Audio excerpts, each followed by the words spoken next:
1장. 비워야 한다고 스스로를 다독이던 날.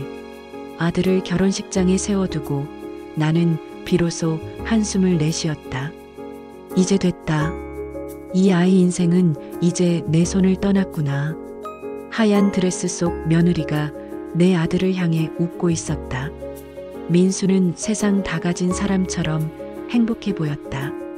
사람들의 축하 속에서 나는 그저 환하게 웃었다. 그 웃음이 내 진심이었는지 스스로도 잘 모르겠다. 마음 한켠이 허전하고 시리게 저려왔다. 결혼식이 끝나고 손님이 다 돌아간 뒤 식장 밖 주차장 한켠에서 정우가 내 어깨를 두드렸다. 여보, 이제 편해졌네. 이제 걱정 끝이야. 나는 억지로 웃으며 대답했다. 그래, 이제 우리 둘만 살면 되지 뭐. 하지만 마음 깊은 곳에서 울리는 속삭임이 있었다. 정말 편해질까? 아니면 외로워질까? 2장. 결혼 후의 첫 명절. 며칠 뒤 민수에게서 전화가 걸려왔다. 엄마, 이번 추석엔 처가 먼저 다녀오려 해요. 다음에 바로 내려갈게요. 나는 최대한 밝게 대답했다. 그래. 며느리도 피곤할 텐데 잘 다녀와. 전화를 끊자 손끝이 떨렸다. 한숨이 절로 새어나왔다. 정우가 옆에서 묻는다. 또 서운하지? 애들도 사정 있겠지. 응, 알지. 그래도 좀 그렇네. 나는 괜히 창문 쪽으로 고개를 돌렸다. 창밖엔 노을이 지고 빈마당에 바람이 스쳤다. 그날 밤 식탁엔 반찬 2가지가 올랐다. 된장찌개, 김치. 그게 다였다. 민수가 좋아하던 생선조림은 만들지 않았다. 괜히 그런 마음이었다. 3장. 기다림이 길어질수록 시간이 지나 설이 되었다. 이번엔 아예 연락이 없었다. 혹시 전화를 못 받았나 싶어 휴대폰을 들여다봤지만 화면은 어두웠다. 이웃이 물었다. 민수네는 명절에 안 내려와요? 나는 억지로 웃었다. 요즘 바쁘대요. 서울 회사가 그렇잖아요. 그 말을 하면서도 가슴이 저렸다. 정우는 아무 말 없이 식탁을 치웠다. 그의 눈빛엔 안쓰러움이 서려 있었다. 밤이 되자 나는 서랍 속 사진첩을 꺼냈다. 아기 민수가 내 품에 안겨있던 사진, 초등학교 때 받아온 상장, 대학 입학식 날의 단정한 정장 차림. 모든 순간이 눈부셨다. 그때는 나밖에 모르던 아이였는데 속삭이듯 중얼거리며 눈가를 훔쳤다.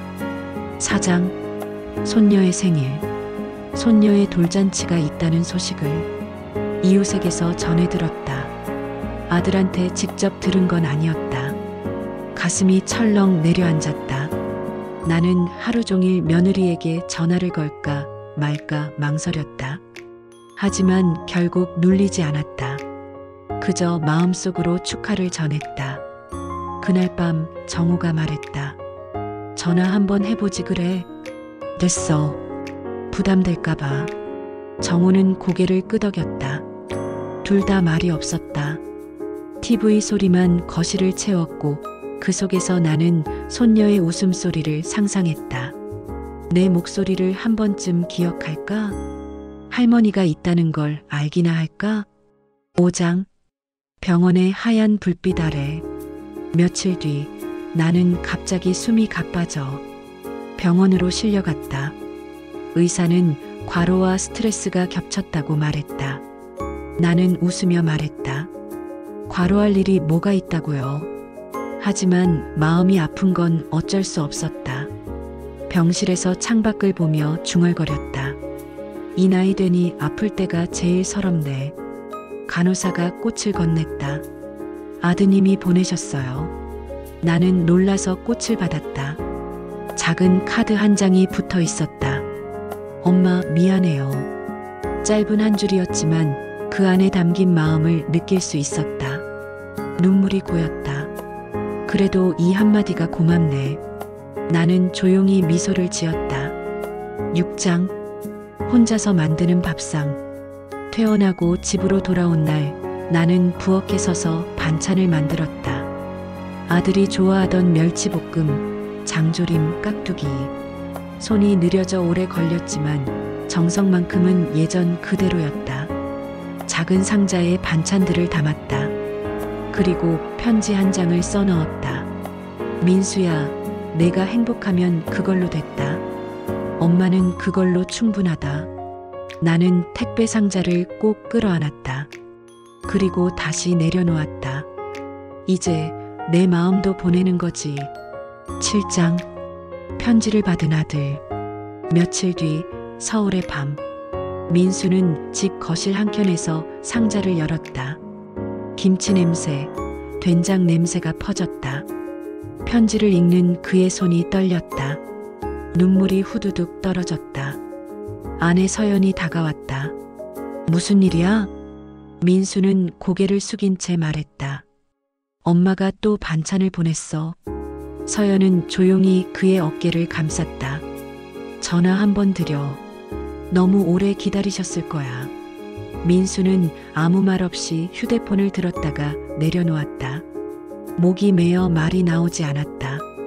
8장. 시간의 무게. 며칠이 지나고 민수는 출근길 전철 안에서 문득 창밖을 바라보다가 눈을 감았다. 결혼 전날 어머니가 해주던 말이 떠올랐다. 내가 어디서 살아도 엄마는 늘 그 자리에 있을 거야. 그때는 그 말이 부담스러웠는데 이제는 그 말이 눈물처럼 따뜻하게 다가왔다. 그날 밤 민수는 술 한 잔을 비우며 말했다. 내가 너무 이기적이었나 봐. 서연은 고개를 끄덕였다. 가끔은 가족이 서로 멀리서도 마음을 전해야 할 때가 있잖아. 9장. 집으로 가는 길. 며칠 뒤 주말, 민수는 운전대를 잡았다. 창밖으로 지나가는 풍경들이 낯설었다. 마치 자신이 오랫동안 외면한 시간 같았다. 차 안에서는 아무 말도 없었다. 집 앞 골목에 차를 세우고 문 앞에서 잠시 멈췄다. 손에는 꽃다발 한 송이가 들려 있었다. 문이 열렸다.